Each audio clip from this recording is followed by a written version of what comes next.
Hello viewers, আসসালামু আলাইকুম। Easy study Tuhin চ্যানেলের পক্ষ থেকে আপনাদের সবাইকে আরও একটি নতুন ক্লাসে স্বাগতম। আজকের ক্লাসে আমরা আলোচনা করব ক্লাস 7-এর ইউনিট 3-র লেসন যে 1 আছে, prize giving day at school. এটা এই যে আপনাদের বইয়ের ইউনিট 3 হচ্ছে, এটা হচ্ছে আমরা কত পৃষ্ঠা, 17 পৃষ্ঠা পুরাটাই আলোচনা করব একেবারে ভালো করে অর্থ সহকারে, এবং এখানে যে দুইটা কোশ্চেন আছে এই দুইটা কোশ্চেনেরও সমাধান করব। তো অবশ্যই আপনারা ক্লাসটি মনোযোগ দিয়ে দেখবেন। যেহেতু আমরা রেগুলার ক্লাসগুলো আপলোড দিচ্ছি, তো যারা এখন আমাদের চ্যানেলে নতুন, অর্থাৎ যারা এখন আমাদের চ্যানেলটি সাবস্ক্রাইব করেননি, প্লিজ চ্যানেলটি সাবস্ক্রাইব করে বেল আইকনের লেখা অল বাটনটি ক্লিক করে দিবেন, তাহলে পরবর্তী ক্লাস সবার আগে আপনি পেয়ে যাবেন। তো চলুন আমরা ক্লাস শুরু করি। তো এখানে লেসন 1-এ হচ্ছে মূলত prize giving day at school, মানে স্কুলের পুরস্কার বিতরণী অনুষ্ঠানের। তো এখানে কিওয়ার্ডস আছে, মানে কিছু শব্দের অর্থ আছে। একটা হচ্ছে এমিনেন্ট, মানে হচ্ছে তোমার বিশিষ্ট ব্যক্তি, এদেরকে বোঝায়। আর আউটস্ট্যান্ডিং মানে হচ্ছে অসাধারণ। আর পারফরমেন্স মানে হচ্ছে যোগ্যতা। কেমন? তো এই নাম্বারে এখানে আসলে কি বলা আছে, এখানে বলা আছে লুক অ্যাট দ্য পিকচার, ছবিটির দিকে তাকাও, অ্যান্ড ডিসকাস, এবং কি ডিসকাস করো বা আলোচনা করো ফলোয়িং কোশ্চেন্স, নিচের যে দুইটা প্রশ্ন আছে সেই দুইটা প্রশ্নের। তো আমরা আসলে এক নম্বর প্রশ্ন আসলে দেখি এখানে কি বলা আছে। এক নম্বর প্রশ্নে বলা আছে who can you see in the picture, আসলে ছবিতে তুমি কাদেরকে দেখতে পাচ্ছ। তো আমরা ছবিতে দেখতেছি একজন ম্যাম থেকে হচ্ছে দুই তিনটে স্টুডেন্ট কি হচ্ছে পুরস্কার নিচ্ছে। তাইলে স্টুডেন্টসও দেখতেছি আবার ম্যামও দেখতেছি, তাইলে আমরা বলতে পারি কি I can see some students and a teacher in the picture. ঠিক আছে, অর্থাৎ আমি পিকচারটিতে একজন ম্যাম এবং হচ্ছে একজন টিচার এবং কিছু স্টুডেন্টস দেখতে পাচ্ছি। দুই নম্বর প্রশ্ন হচ্ছে হোয়াট আর দে ডুইং, তারা আসলে কি করতেছে। তারা হচ্ছে পুরস্কার নিচ্ছে, তাহলে আমরা বলতে পারি they are taking prize from their teacher, তারা হচ্ছে তাদের কি টিচার থেকে হচ্ছে পুরস্কার নিচ্ছে। এটা আমরা আসলে করে বুঝে গেছো তোমরা সবাই। তো আমরা এখন হচ্ছে আমাদের যে মেইন যে চ্যাপ্টারটা সেটা একটু পড়ি। ওকে, আমি একটু উঠাই দিলাম। ঠিক আছে, তো এখানে কি বলা আছে দেখো, এখানে বলা আছে read the text about prize giving ceremony. Prize giving ceremony সম্পর্কিত টেক্সটটি পড়ো, অর্থাৎ পুরস্কার বিতরণী অনুষ্ঠান সম্পর্কিত টেক্সটটি কী করতে বলছে, পড়তে বলছে।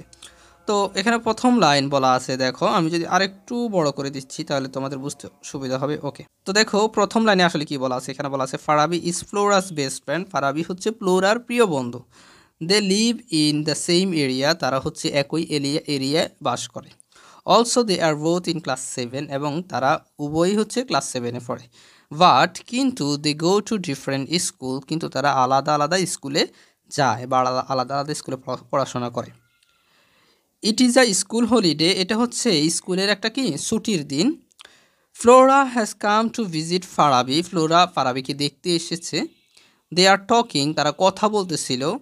Flora wants to know, Flora জানতে চেয়েছে about the prize giving ceremony, পুরস্কার বিতরণী অনুষ্ঠান সম্পর্কিত অফ ফারাবিস স্কুল, ফারাবির স্কুলে।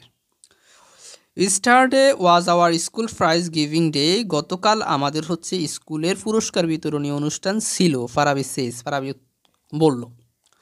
অন দিস অকেশন, ওই অনুষ্ঠানে আওয়ার স্কুল অডিটোরিয়াম, আমাদের স্কুলের অডিটোরিয়াম বা মিলনায়তন, অ্যান্ড ইটস ডাইস, এবং এটার যে ডাইস মানে হচ্ছে তোমার যে মঞ্চ, এবং এটার যে মঞ্চ ওয়ার ব্রাইটলি ডেকোরেটেড, খুব উজ্জ্বলভাবে সাজানো ছিল বা সাজিয়েছে।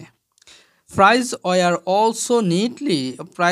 অলসো নিটলি ডিসপ্লেড, মানে হচ্ছে যে প্রাইজগুলো বা পুরস্কারগুলো অলসো নিটলি ডিসপ্লেড, খুব মানে পরিচ্ছন্নভাবে ডিসপ্লে করা হয়েছে, প্রদর্শন করা হয়েছে।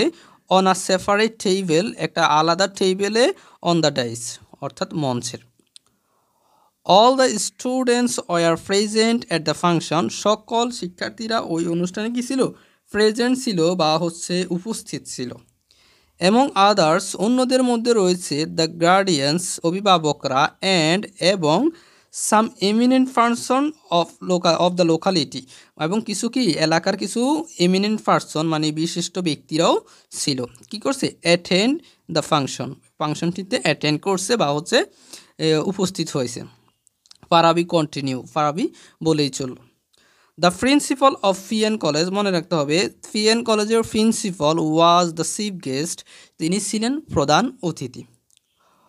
When did the function start, Flora ask, Flora জিজ্ঞেস করলো when did the function start, ফাংশনটি আসলে কখন শুরু হয়েছিল। ওকে, ও ও ইট স্টার্টেড অন টাইম, এটা যথাসময়ে শুরু হয়েছিল। জাস্ট অ্যাট 4 PM, বিকাল 4টায়। ফারাবি বলল। আওয়ার হেড টিচার, আমাদের হেডমাস্টার বা হচ্ছে প্রধান শিক্ষক, ফার্স্ট রিড আউট, প্রথমেই পড়ে শোনালো দ্য অ্যানুয়াল রিপোর্ট, বার্ষিক যে প্রতিবেদন আছে সেটা। দেন তারপর দ্য চিফ গেস্ট, তারপর প্রধান অতিথি গেভ আ শর্ট স্পিচ, একটা ছোট সংক্ষিপ্ত বক্তৃতা দিল। হি হাইলি প্রেজড, তিনি হচ্ছে মানে খুব প্রশংসা করেছিল the overall performance of the schools, মানে স্কুলের ওভারঅল কার্যক্রম বা পারফরমেন্স এবং it's excellent JSC and SSC result, এবং এটার হচ্ছে চমৎকার জেএসসি এবং এসএসসি রেজাল্টের কারণে এবং স্কুলের ওভারঅল পারফরমেন্সের উপর তিনি কি খুব প্রশংসা করলো।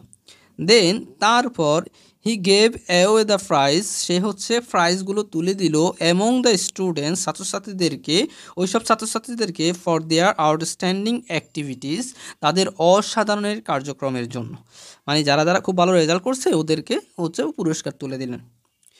Did you get any prize Farabi, তুমি কি কোনো প্রাইজ পেয়েছো বা পুরস্কার পেয়েছো? ফ্লোরা জিজ্ঞেস করলো।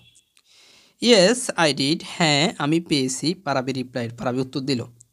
I have got true prize, আমি হচ্ছে 2টা পুরস্কার পেয়েছি। ওয়ান ফর রেগুলার অ্যাটেন্ডেন্স, একটা পেয়েছি নিয়মিত উপস্থিত থাকার জন্য, এবং the other for good result, এবং অন্যটি পেয়েছি কি গুড রেজাল্ট বা ভালো রেজাল্টের জন্য in the last annual examination, গত বার্ষিক পরীক্ষায়। তো আশা করি তোমরা বুঝতে পারছো। ক্লাসটি ভালো লাগলে অবশ্যই চ্যানেলটি সাবস্ক্রাইব করবা এবং কেমন লাগলো কমেন্ট করে বলতে পারো। এর পরের পার্টে হচ্ছে আমরা এই পৃষ্ঠের হচ্ছে সব কিছু সমাধান করে দেবো। ধন্যবাদ সবাইকে, ততক্ষণ পর্যন্ত সবাই ভালো থাকবে।